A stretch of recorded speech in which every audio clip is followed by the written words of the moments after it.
वसी व वारीज महल्लात, सोने से सजी दीवारें, सरसब्ज व शादाब बागात व बेपनाह ताकत। कौम आद ने जमीन पर अपनी एक अलग जन्नत बना ली थी। उनके जिस्म दे वकामत थे, वक़ुव्वत ऐसी कि मिसाल नहीं मिलती थी, मगर यही ताकत उनके गुरूर का सबब बन गई। उनका बादशाह, जिसे अल्लाह ताला ने कुरान में अपना सख्त दुश्मन करार दिया, सदियों तक एक मसनूई जन्नत की तामीर में लगा रहा। वो खुद को लाजवाल समझने लगे, खुदाई के दावे करने लगे, वह अल्लाह व उसके नबी के मुखालिफ बन गए। लेकिन वो एक हकीकत भूल गए कि अल्लाह के अजाब से कोई नहीं बच सकता। आखिरकार उन पर ऐसा खौफनाक अजाब नाजिल हुआ जो तारीख के अजीम तरीन सानेहात में शुमार होता है। ना उनकी लंबी कामत काम आई, न दौलत, न ताकत, सब कुछ मिट कर रह गया। आप देख रहे हैं दानियाल वॉइस। इस वीडियो में आप सुनेंगे कौम आद की हैरान कुन दास्तान व उनके इबरतनाक अंजाम की हकीकत। नाजरीन, हजरत हूद अलैहिस्सलाम कौन थे व उनकी नबूवत क्या थी? हजरत हूद अलैहिस्सलाम अल्लाह के बरगुज़ीदा अंबिया में से एक हैं जिनका जिक्र कुरान करीम में आया है। वह आपका ताल्लुक हजरत नूह अलैहिस्सलाम की नस्ल से था। सूरह हूद समेत दीगर सूरतों में बयान किया गया है कि आपको कौम आद की तरफ भेजा गया ताकि उन्हें तौहीद यानी अल्लाह की वहदानियत का पैगाम पहुंचाएं। शदीद मुखालिफत व इनकार के बावजूद हजरत हूद अलैहिस्सलाम अपने ईमान पर साबित कदम रहे। कौम आद एक खुशहाल और सरसब्ज खत्ते में आबाद थी जिसे आबार या इरम कहा जाता था, जो मौजूदा यमन व उम्मान के दरमियान वाक़ था। कुरान मजीद में उसे इरम ज़ातुल इमाद यानी बुलंद सुतूनों वाली इरम कहा गया है, जो अपनी शानदार इमारतों व मजबूत तामीरात के लिए मशहूर थी। ये जिक्र सूरह फज्र में भी मिलता है। क्या तुम नहीं देखा कि तुम्हारे रब ने कौम आद के साथ क्या किया? इरम जो ऊंचे सुतूनों वाली थी, जिस जैसा कोई शहर दुनिया में पैदा नहीं किया गया। ये आयात इरम की अजमत व उसकी बुलंद बाला इमारतों की तरफ इशारा करती हैं। कौम आद अपनी ताकत, दौलत व खूबसूरत बस्ती पर फख्र करती थी। वह यही गुरूर उन्हें गुमराही व अल्लाह के इनकार की तरफ ले गया। बुतों से शदीद मोहब्बत रखते थे, अल्लाह की निशानियों को नजरअंदाज करते व इस तरह जिंदगी गुजारते जैसे उन्हें कोई नुकसान पहुंच ही नहीं सकता। यहां तक कि वो सरकशी में हद से आगे बढ़ गए। अल्लाह ताला ने कौम आद को गैर मामूली कद, बेशुमार दौलत व तरह तरह की नेमतें अता फरमाई थीं। उनके इलाके सरसब्ज व जरखेज थे। वो आराम व आसाइश में जिंदगी बसर करते व तवील उम्र पाते थे। लोग इज्जत व मेहमान नवाजी की मिसाल देने के लिए कहा करते थे, जैसे कौम आद का मेहमान। उन्होंने हर बुलंद मकाम पर बागात, तालाब व अज़ीमुश्शान महल्लात तामीर किए। वह ये गुमान करने लगे कि यही चीजें उन्हें हमेशा जिंदा रखेंगी। फिर उनके बाद आने वाली नस्ल के बारे में कुरान में फरमाता है, फिर उनके बाद वो लोग आए जिन्होंने नमाज को जाया कर दिया व ख्वाहिशात के पीछे चल पड़े, सो वो अनकरीब हलाकत से दोचार होंगे। हजरत हूद अलैहिस्सलाम के जमाने में कौम आद का सरदार शद्दाद था। वह कुरान में अल्लाह के 3 बड़े दुश्मनों का जिक्र आता है, फिरौन, नमरूद व शद्दाद। शद्दाद की ख्वाहिश थी कि पूरी दुनिया उसके आगे झुक जाए। उसने जुल्म, जबर व खूनरेजी के जरिए बुतपरस्ती पर मबनी एक निजाम कायम किया। हजरत हूद अलैहिस्सलाम ने उन्हें अल्लाह का पैगाम सुनाया, मगर शद्दाद और उसके मानने वालों ने उस दावत को ठुकरा दिया। वो अपने बुतों और इख्तिदार से चिमटे रहे, वो अपनी पुरानी रविश पर कायम रहे। कुरान मजीद इस हाल को यूं बयान करता है, औज़ु बिल्लाहि मिनश शैतानिर रजीम, बिस्मिल्लाहिर रहमानिर रहीम। वतिल्क आदुन जहदू बिआयाति रब्बिहिम व असौ रुसुलहु वत्तबऊ अम्र कुल्लि जब्बारिन अनीद व उत्बिउ फी हाज़िहि दुनिया लाना व यौमल क़ियामा अला इन्न आदन कफरू रब्बहुम अला बुअदन लिआदिन क़ौमि हूद। हजरत हूद अलैहिस्सलाम ने अपनी कौम को अल्लाह की इबादत की तरफ बुलाया, बुत परस्ती छोड़ने व जुल्म और नाइंसाफी से रुकने की तलकीन की। उन्होंने खबरदार किया कि अगर वो बाज ना आए तो अल्लाह का अजाब उन्हें आ लेगा, मगर कौम ने उनका मजाक उड़ाया व ईमान लाने से इनकार कर दिया। यहाँ तक कि कौम के सरदारों ने उनके पैगाम को जुटलाने के लिए तरह तरह के इल्जामात भी लगाए। वो अपने बुतों के दिफा में डटे रहे, वो अल्लाह के अजाब को संजीदगी से लेने के लिए तैयार ना हुए। कुरान मजीद इस मंजर को यूं बयान करता है, क़ालू या हूद मा जिअतना बिबय्यिना वमा नहनु बितारिकी आलिहतिना अन क़ौलिक वमा नहनु लका बिमुअ्मिनीन हजरत हूद अलैहिस्सलाम ने फरमाया, ऐ मेरी कौम, मुझ में कोई नादानी नहीं, मैं तो रब्बुल आलमीन का भेजा हुआ रसूल हूं। क्या तुम हमें हमारे माबूदों से रोकने आए हो? अगर तुम सच्चे हो तो वो अजाब ले आओ जिसकी तुम हमें धमकी देते हो। शद्दाद की झूठी जन्नत व हजरत हूद अलैहिस्सलाम की तंबीह। कौम आद ने हजरत हूद अलैहिस्सलाम की दावत तौहीद को ठुकरा कर बुत परस्ती जारी रखी। शद्दाद व उसके साथियों ने हर मुमकिन तरीका इख्तियार किया ताकि हजरत हूद अलैहिस्सलाम के पैगाम को फैलने से रोका जा सके। वो अल्लाह की निशानियों के मुकाबिल सरकशी करते रहे। कुरान करीम में आता है, क़ालू या हूद मा जितना बिबय्यिनतिन वमा नहनु बितारिकी आलिहतिना अन क़ौलिक वमा नहनु लका बिमुमिनीन। कौम आद अपनी ताकत और दौलत की वजह से हद दर्जा मगरूर हो गई थी। शद्दाद और उसके हामी जुल्म और जबर से काम लेते, लोगों पर सितम ढाते व नाइंसाफी को आम करते थे। उन्हें यकीन था कि उनके बुत उन्हें बचा लेंगे व वो अल्लाह के अजाब से महफूज रहेंगे। सूरह शुअरा में उनका कौल यूं नकल हुआ है, वक़ालू मन अशद्दु मिन्ना क़ुव्वा अवलम यरौ अन्नल्लाह अल्लज़ी ख़लक़हुम हुवा अशद्दु मिनहुम क़ुव्वा। बाद अज़ां हज़रत हूद अलैहिस्सलाम ने उन्हें समझाया, अगर तुम अल्लाह के अहकाम पर चलने लगो तो वो तुम्हें ऐसे महल्लात अता करेगा जिनके नीचे नहरें बहती होंगी। शिर्क को छोड़ दो, शद्दाद की बंदगी तर्क कर दो, अल्लाह के सिवा किसी की इबादत ना करो व मेरी पैरवी इख्तियार करो। मैं तुमसे कोई अजर नहीं मांगता, मेरा अजर तो उसके पास है जिसने मुझे पैदा किया।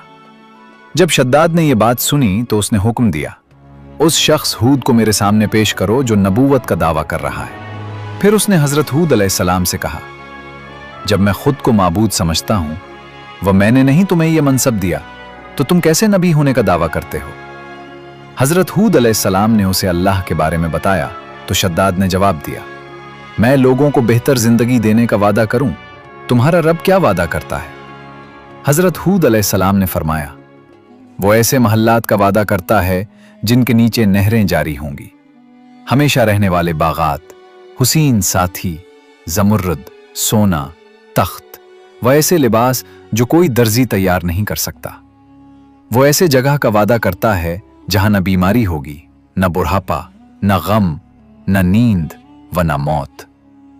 ये सुनकर शद्दाद ने तकब्बुर से कहा, अगर वो नहरों वाले महल्लात का वादा करता है तो मैं भी वैसी जन्नत खुद बनाकर दिखाऊंगा। यूं शद्दाद ने अपने हुक्म पर तमाम माहिर कारीगरों व मेमारों को जमा कर लिया। हर जमात के साथ 1000 मुआवनीन मुकर्रर किए गए व इस तरह 1 लाख मजदूरों पर मुश्तमिल एक अजीम लश्कर तैयार हो गया। उसने हुक्म दिया, ऐसी जगह तलाश करो जहां की फजा सबसे बेहतरीन हो व जो हुस्न में बेमिसाल हो। फिर उसने अपने तमाम गवर्नरों को पैगामात भेजे कि अपनी अपनी सरजमीन से सोना, चांदी, मोती व याकूत जमा करके भेजो व साथ ही मुश्क व ज़ाफ़रान जैसी खुशबुएं भी इकट्ठी करने का हुक्म दिया ताकि वो अपनी झूठी जन्नत को सजा सके। कहा जाता है कि इस दौर में कीमती अशिया इतनी महंगी हो गईं कि आम लोगों की पहुंच से बाहर हो गईं, यहां तक कि लोग मायूसी में कब्रों से भी सोना और चांदी तलाश करने लगे। बिलाखिर शद्दाद ने अपना मंसूबा मुकम्मल कर लिया। उसने एक ऐसे शहर तामीर करवाया जिसकी ईंटों में चांदी मिली हुई थी, गुंबद सुर्ख याकूत से मुज़य्यन थे व रेत और पत्थरों की जगह साहिल मोतियों से ढके हुए थे। दरियाओं के किनारों पर उसने सब जबरजद के दरख्त लगवाए जिनके पत्ते सुर्ख सोना व फूल चांदी के बनाए गए थे। हर किस्म के परिंदों के लिए घोंसले तैयार किए गए जिन्हें मुश्क व अंबर से भर दिया गया, बल्कि कई जगहों पर मुश्क व अंबर के ढेर लगा दिए गए। जब हवा हल्की सी चलती तो पूरा शहर खुशबू से महक उठता व जब सूरज की रोशनी पड़ती तो सोना, चांदी व जवाहरात की चमक आंखों को खैरा कर देती। शहर के महल्लात में खूबसूरत तरीन मर्द व हसीन तरीन औरतें बसाई गईं। फिर शद्दाद ने हजरत हूद अलैहिस्सलाम से कहा, आओ व मेरी इस जन्नत को देखो, क्या तुम्हारी वादा की गई जन्नत भी ऐसे है? हजरत हूद अलैहिस्सलाम ने फरमाया, ऐ बदबख्त, तुम अपनी ताकत और बादशाहत पर गुरूर करते हुए तकब्बुर की बातें कर रहे हो। क्या तुम्हें अल्लाह का खौफ नहीं? क्या तुम्हें अपने अंजाम का इल्म है? शद्दाद ने जवाब दिया, इस शहर को कोई तबाह नहीं कर सकता ये पहाड़ों की जड़ में बनाया गया है। इसके मकान पहाड़ों की मजबूती से ताकत हासिल करते हैं। वह जलजलों से महफूज है। दर हकीकत शदाद का असल मकसद यही था कि जमीन पर हर शख्स उसके आगे झुक जाए, वो उसकी बादशाहत को तस्लीम करे। शदाद चाहता था कि लोग उसके मुजस्समों की इबादत करें और जो इनकार करे उसे जुल्म व सितम का निशाना बनाया जाए। उसने इरम के बागात बनाए ताकि अल्लाह की जन्नत के मुकाबिल एक मसनूई जन्नत तख्लीक करे, लेकिन एक हकीकत भूल गया, मौत। शद्दाद के दावे, कौम आद का गुरूर और फिर आने वाला अजाब। शद्दाद अक्सर कहता था, कोई भी उस जमीन को तबाह नहीं कर सकता। अगर अल्लाह की जन्नत है तो शद्दाद के पास बागात इरम है, लेकिन शद्दाद उसे ज्यादा देर तक हासिल न कर सका। हजरत हूद अलैहिस्सलाम की दावत जारी रही तो कौम आद के लोग और भी ज्यादा जारहाना हो गए। उन्हें यकीन था कि उनके बत उन्हें बचा लेंगे और वो खुद सब कुछ अपने काबू में रखते हैं। वो बार बार कहते थे, वमा नहनु बिमुअज़्ज़बीन, यानी हम पर अजाब नहीं आएगा। वो इस झूठी उम्मीद में गिरफ्तार हो गए। कौम आद ने उन मोमिनों को शदीद अजाब हार दिया जो हजरत हूद अलैहिस्सलाम का पैगाम कबूल कर चुके थे। हती कि उन्हें कैद खाने में डाल दिया ताकि उनका हौसला टूट जाए। वो हजरत हूद अलैहिस्सलाम का मजाक उड़ाते और कहते, चलो दिखाओ वो अजाब जो तुम बार बार बयान करते हो। जल्द ही अजाब की निशानियां जाहिर होने लगें। नहरें खशक हो गईं, सरसब्ज जमीनें जुर्द पड़ गईं। इरम के मशहूर बागात और उनके फल व नबातात एक एक करके मरने लगे और कहत सब जगह फैल गया। हजरत हूद अलैहिस्सलाम ने उन्हें आखिरी तनबियत दी, फ़इन तवल्लैतुम फ़क़द अबलग़तुकुम मा उरसिलतु बिही इलैकुम व यस्तख़लिफ़ु रब्बी क़ौमन ग़ैरकुम, यानी अगर तुम अब रोगर्दानी करोगे तो जान लो कि मैंने तुम्हें वो पैगाम पहुंचा दिया जो मुझे भेजा गया था। मेरा रब तुम्हारी जगह किसी और कौम को ले आएगा जो कभी ताकतूर, दीवकामत और मजबूत लोग थे, अब पानी के एक घूंट या रोटी के एक टुकड़े के लिए भी तरसने लगे। हजरत हूद अलैहिस्सलाम ने अपना पैगाम दोहराया, व इन तवल्लैतुम फ़इन्नी क़द अबलग़तुकुम मा उरसिलतु बिही इलैकुम वला तज़ुर्रूनहु शैअन इन्न रब्बी अला कुल्लि शैइन हफ़ीज़, यानी अगर तुम अब भी मुन्हा मोड़ो तो मैंने हक पहुंचा दिया। मेरा रब तुम्हारी जगह दूसरों को ले आएगा और तुम उसे किसी तरह नुकसान नहीं पहुंचा सकते। मेरा रब हर चीज पर निगहबान है। मगर कौम आद ने शद्दाद की इबादत छोड़ने से इनकार कर दिया। हर नबी जब कोई और रास्ता बाकी न रहे तो आखिरी दुआ करता है, और हजरत हूद अलैहिस्सलाम ने भी अपने रब की तरफ रुजुआ किया और दुआ की, ऐ अल्लाह, आज इस कौम को नाबूद फरमा, मेरे और उनके दरमियान फासले पैदा कर दे। मैंने हक पहुंचा दिया मगर उन्होंने सुनने से इनकार किया। कुरान करीम फरमाता है, व अम्मा आदुन फस्तकबरुआ फिल अर्ज़ बिगैरिल हक़्क़ व क़ालुआ मन अशद्दु मिन्ना क़ुव्वा अवलम यरवा अन्नल्लाह अल्लज़ी ख़लक़हुम हुवा अशद्दु मिनहुम क़ुव्वा व कानू बिआयातिना युजहिदून, यानी और आद की कौम ने जमीन में बुलाहिक गुरूर किया और कहा, हमसे ज्यादा ताकतूर कौन है? क्या उन्होंने नहीं देखा कि अल्लाह जिसने उन्हें पैदा किया इनसे ज्यादा ताकतूर है? और वो अल्लाह की निशानियों का इनकार करते रहे। कौम आद को कई दिनों तक चलने वाली एक महल्लिक आंधी और तूफान ने तबाह कर दिया। कुरान इस मंजर को यूं बयान करता है, फलम्मा रअऊहु आरिज़न मुस्तक़बिल अवदियतिहिम क़ालू हाज़ा आरिज़ुन मुमतिरुना बल हुवा मस्तअजलतुम बिही रीहुन फ़ीहा अज़ाबुन अलीमुन।